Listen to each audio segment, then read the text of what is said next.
4-point lead for the Blue Devils. Defensive pressure by the Heels. Patience, patience. You know their top two options want to shoot the ball, Carrawell or Battier. Carrawell, what a feed inside. That was sensational to Nate James. I tell you, awareness, just to have the awareness to find the open man. Exactly. That shows his value, Carrawell. Cota back the other way with the left hand. He missed it. Lang got the foul. Chris Lang having his big day of the year. Really responded in a positive way on the interior. That pass by Carrawell, he was working so hard to get the shot. Finally saw he wasn't going to get it, and in just an instant, flicked it inside. You know, Mike, we should have known better. You and I, we've done so many games, maybe 30 over the last 15 years between these clubs. And the bottom line, it was 17. It looked like it was going to be a blowout and not a lot of fun. But I'm telling you, we should have known better. Remember the one you and I did when Capel hit the shot to send it at the double OT, and it was 102 to 100. Carolina won that game. It was a brilliant performance. And tonight again, it's going to come right down to the end. And remember this, if it goes to a buzzer beater, the officials must mandatory use the monitor. By the way, the post-game press conferences will be live on ESPN News tonight, so stay for those. And the one thing we always tell people, and it's the old cliche, throw out the record books.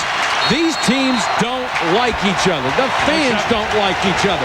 Brothers and sisters don't like each other if they're divided down the middle of the household. And they were like that today when I was in the hospital visiting a bunch of patients at the cancer center here. One of the doctors said, hey, I can't tell anybody I'm from North Carolina, but I'm rooting for Duke. I mean, you're right, Mike. Everybody gets after it. All right, here we go. Carrawell.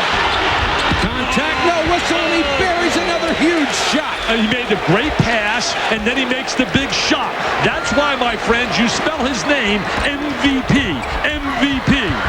Reach in, out of bounds to North Carolina, but 36.9 ticks on the clock. There's 27 on the shot clock. It is a 4-point lead. There he is, the little one-on-one.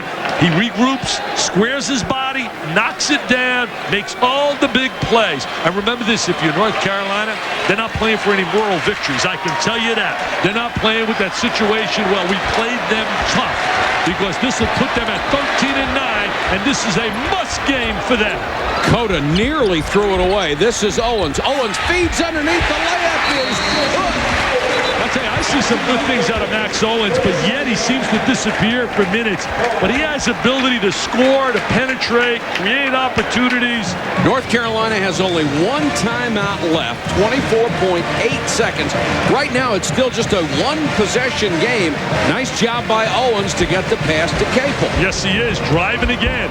There's that unbelievable move. Whenever you young people out there learn to dribble, drive, and penetrate, it creates opportunities, and that's what he did right there. And as Bill Guthridge, knowing how big this game is to his program, because it's been a struggle this year for North Carolina. Rivalries usually mean the same thing all across the country. Look at the upsets. Oklahoma over Texas, although that is a mild upset. Kentucky over Tennessee.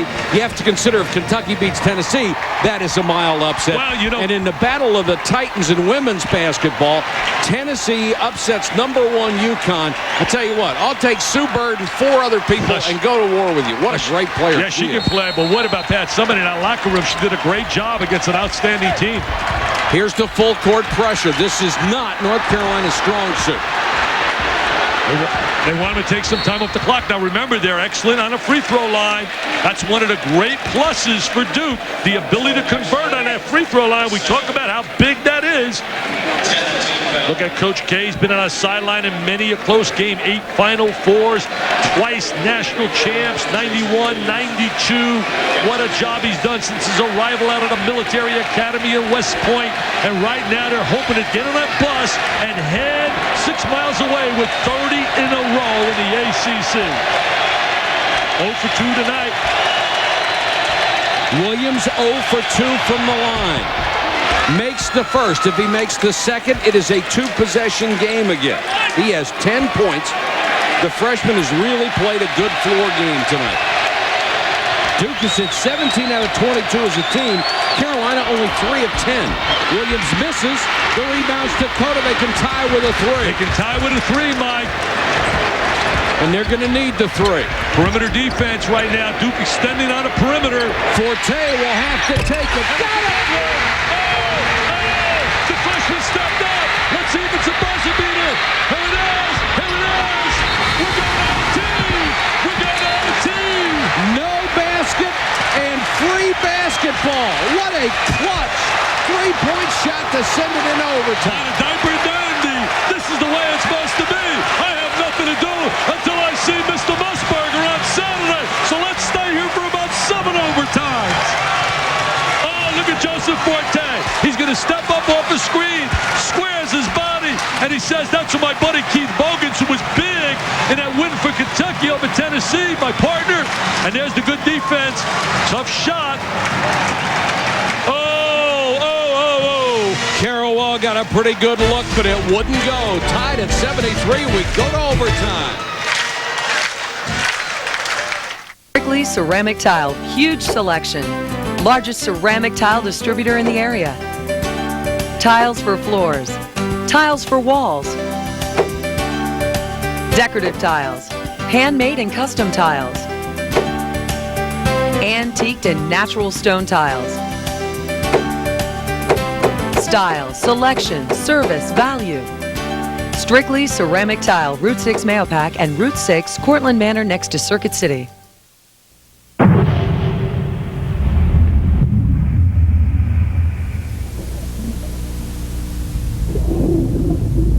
Eventually, you'll have to breathe.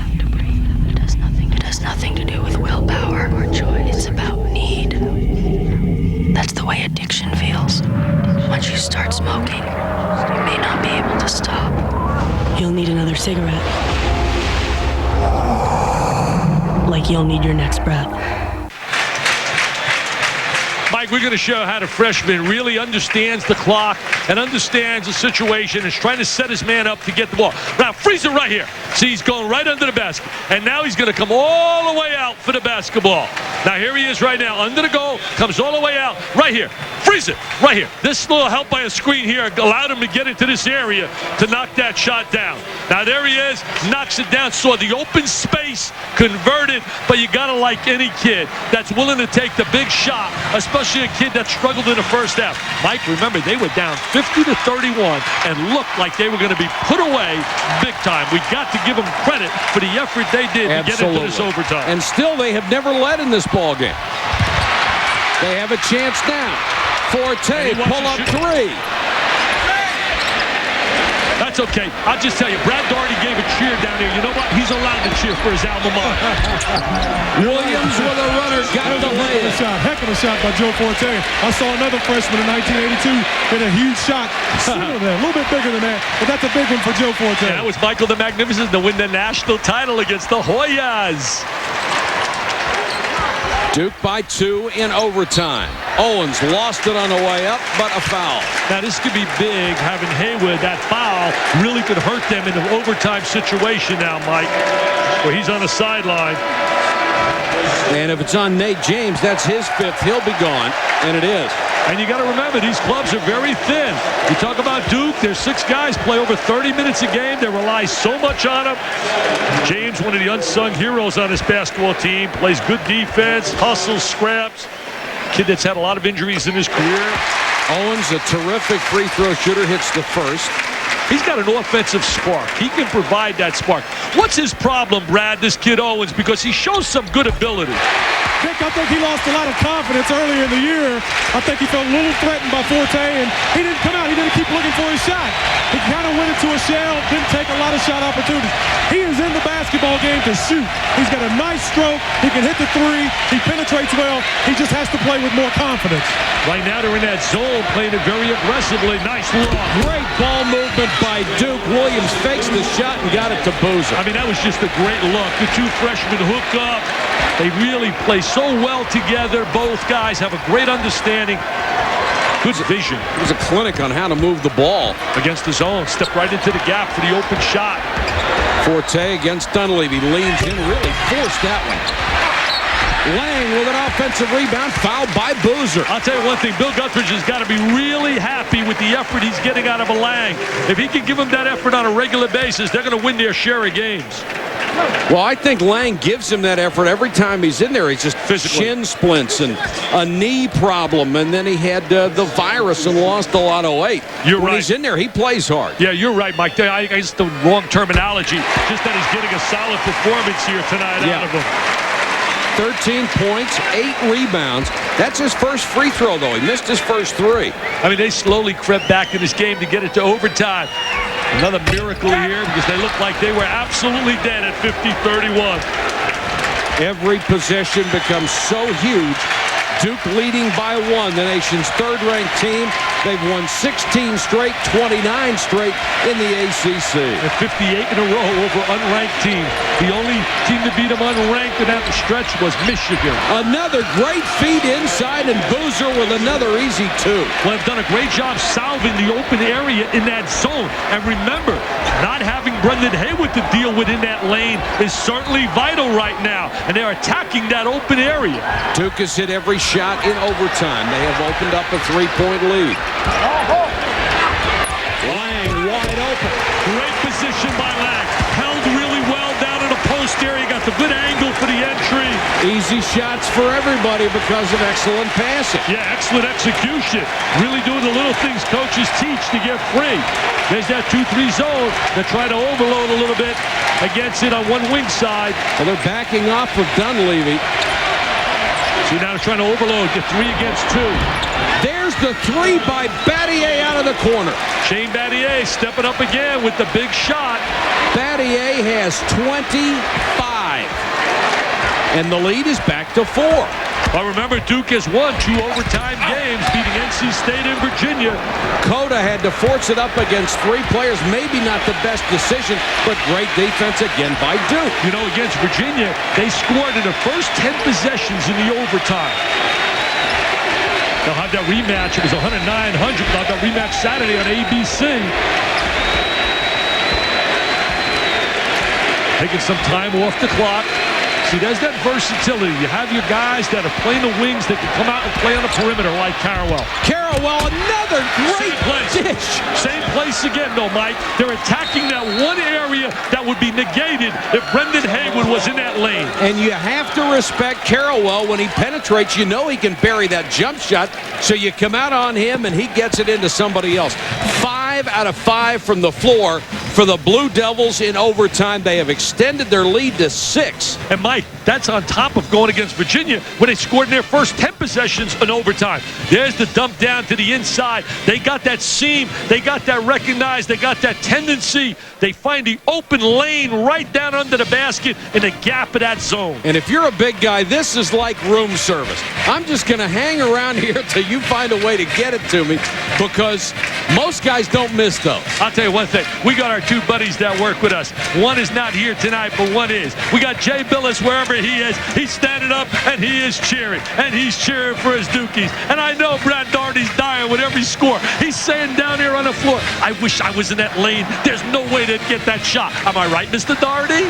I believe you may be right, Mr. Vitale. You know, we need to get both Jay Billis and Brad Daugherty on the same telecast and put them down there together and see how it goes after a while. Let them just play one-on-one. Jay and I did radio today, and we had a very interesting conversation. Duke, I'll bet you did. Duke has scored on every possession of this overtime. 5 possessions, 11 points. North Carolina has scored only 5.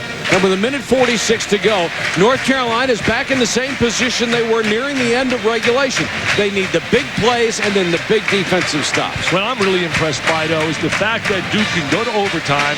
You and I did the game with NC State, and then also that game with Virginia. When you really find out what these young people are like, and they seem to respond offensively and defensively when the pressure is on top of them. Coming up next, America's Cup Louis Vuitton Challenger Final. A Race 7 America 1 versus Prada.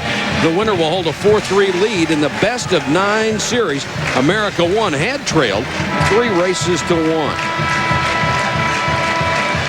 1:46 to go. Marty, who does a phenomenal job, our stat man, he just tells me, he says, Dick, in the Virginia game, Duke scored the first 9 possessions in overtime.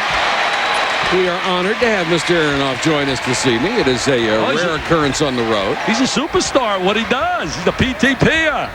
Forte, who was so hot down the stretch, hit the shot that sent it into overtime. He better be a PTPer right now. They need that score. Missed the baseline pull-up. Look, Cota got the rebound. Cota got another one. And he got the follow. And he converted. I tell you, Eddie Cota has been really outstanding in the second half. Had a really dismal first half, but he really responded here in the second half big time. He and Forte both. 84-80. 106 and counting. Can't give any kind of score here, even on a free throw line. Any kind of score here would be a disaster. 16 on the shot clock. They spread the court. Bucket in the foul. I believe it's over now, Mike, unless we see one of those unbelievable, dramatic miracle wins. That really can be the sealer right there, especially if they play on the defensive end. Duke has hit every shot in overtime. Here's another cold-blooded shot by Carroll. I mean, that's a big-time score. Yeah, defensive pressure all over him. Again, showing why he's my choice as the player of the year in the ACC. Chris Carrawell. He made my Super 6 All-American players as well. Somebody asked him once why he liked it so much at Duke. He said when you grow up in St. Louis, gangs, drugs, drive-bys, you be at a place like Duke, you wake up every morning and you know why you love Duke. Oh, you just walk that campus or walk here on the North Carolina campus. Both beautiful campuses. 87-83, 44.1 to go. North Carolina will use a timeout to set up their defense. Again, Joseph Forte. King Joseph responds with a big trifecta. You look at the great players in America now, and it's great to see some of these kids like Carrawell stay in school. Kenyon Martin of Cincinnati. Absolutely. Certainly has been sensational all year long. Khalid El-Amin down in Connecticut, who I think will bypass his senior year and go to the NBA draft. Dick, I think you're going to see something really good for North Carolina, even if they don't come back to win in this overtime. I think this is going to give them a lot of confidence down the road. Well, they need it badly, Mike. I know a moral victory is not going to make them happy. It sits them at 13-9, but their next game is Clemson, and they should win that game, even though Clemson has shocked everyone. Larry Shine's club. They blew away Georgia Tech the other day, and they blew away North Carolina State, so they must be improving. Well, they had so many injuries early. I mean, it was incredible what they had to go through down there. Defensive pressure has got to come through here. A 4-point lead. You're looking at a two-possession game right now with 43 ticks on the clock. Owens with a reach-in foul. It'll stay at a two-possession game even if he converts the free throws. Bill Guthridge got a technical early, showed a lot of emotion. He knows the urgency of this game and how big it really is to his program. I mean, the critics were flowing big time, Mike. I mean, the radio talk shows, the newspapers, when they lost 4 in a row, it was like the end of the world here. I mean, they couldn't believe it. If you were 71-22 in your first 93 games, would you expect anybody to be on your case? You'd build a statue. Build a statue on campus and put you in a Hall of Fame. Free throw does not go. They'll get another one with 43 seconds to go. A nice man, an outstanding coach. Phil Ford next to him. Bill Guthridge, they don't come much better than that. I'll tell you what. He's a beautiful person. He's a great teacher. Loves the game. Loves the kids. Always has something positive to say. Williams has struggled tonight. The free throw line. He's a 72% shooter. He's hit only 1 of 6, and it keeps the Heels alive. And you don't have to think 3 here. Now get a quick deuce inside. Look to Lang. Cota, great drive blocked from behind by Battier. Cota again can't hit it, and Battier with a rebound. They had Lang inside down in the box, but they missed him down in the low post. Boozer got the rebound, checked it. Look at Shea Battier. He's laughing. He feels a lot better. His brother. What happened to his brother in that family? I can't believe. I thought he had intelligence. He's playing a signed football for Duke. I saw he signed the other day to play football. A football player in the family. Play some hoops. Jeremy Battier signed for the Dukies. 26-6 to go. Capel has fouled out of the ball game. 12 points and 9 rebounds. He played a long time with 4. And Mike Krzyzewski trying to adjust his lineup. I'm sure he'll have a light workout tomorrow after this game to get ready for